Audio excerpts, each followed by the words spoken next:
جی بسم اللہ الرحمن الرحیم۔ دوستوں میں ہوں ولی ممتاز ایڈوکیٹ اور آپ دیکھ رہے ہیں مائی نیوز ڈاٹ ٹی وی۔ آج ابھی کچھ دیر پہلے پاکستان تحریک انصاف کے چیئرمین عمران خان، سابق وزیر اعظم پاکستان عمران خان کو گرفتار کرنے کے لیے پوری پلاننگ کر لی گئی ہے، اور پورا پلان یہ کیا جا رہا ہے کہ عمران خان کو یا تو گرفتار کیا جائے گا یا پھر انہیں ہاؤس اریسٹ کیا جائے گا، انہیں گھر میں نظر بند کر دیا جائے گا۔ یہ پلان ہے عمران خان کے بہت بڑے جلسوں کے بعد، بہت بڑی عوامی طاقت کے اظہار کے بعد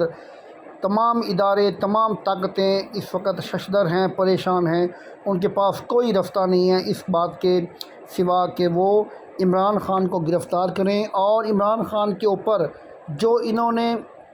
ایک مقدمہ درج کیا ہے، اس مقدمے کی جو نوعیت ہے وہ یہ ہے کہ انہوں نے تقریر کی اور اس پہ ان کے خلاف 780A کی ایک سیکشن کے تحت دہشت گردی کا مقدمہ درج کر لیا گیا ہے، اور عمران خان جو کہ سابق وزیر اعظم ہیں اور پاکستان کی سب سے بڑی جماعت پاکستان تحریک انصاف کے چیئرمین ہیں، ابھی کچھ دیر پہلے تمام PDM کی جماعتوں کے امیدوار اور MQM جو کہ کراچی کی سب سے بڑی جماعت اپنے آپ کو سمجھتی ہے، ان کا مد مقابل پاکستان تحریک انصاف کا امیدوار بآسانی واضح اکثریت سے 30 ووٹ لے کر جیت گیا، جبکہ PDM کے امیدوار کے حصے میں صرف 13,000 ووٹ آیا۔ آج رانا ثناءاللہ جو کہ وزیر داخلہ ہیں اور پاکستان کی تاریخ کے سب سے بدنما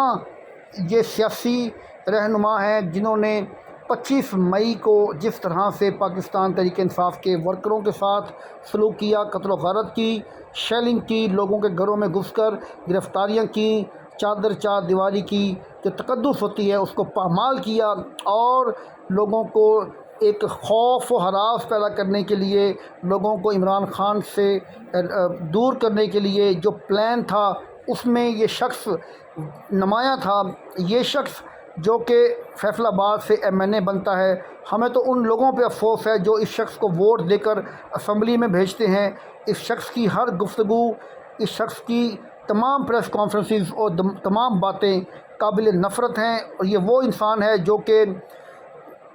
اتنی غلط سٹیٹمنٹس دیتا رہا کہ میں یہاں پر اپنے ولاگ میں آپ لوگوں کو سنا بھی نہیں سکتا۔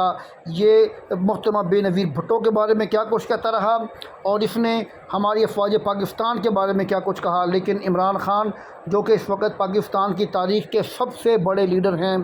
سب سے زیادہ پاپولر، سب سے زیادہ شہرت ہے ان کے پاس، انہیں گرفتار کرنے کی جو یہ بے ایمانہ کوشش کی جا رہی ہے۔ پاکستان تحریک انصاف کے ورکرز جو ہیں وہ اس وقت بنی گالہ کے قریب عمران خان چوک پر پہنچ چکے ہیں، اور وہ کسی بھی طرح کے حالات کو نبٹنے کے لیے تیار ہیں۔ دوستو، یہ تھی میری آج کی ویڈیو، امید کرتا ہوں کہ آپ کو پسند آئی ہوگی۔ شکریہ، اللہ حافظ۔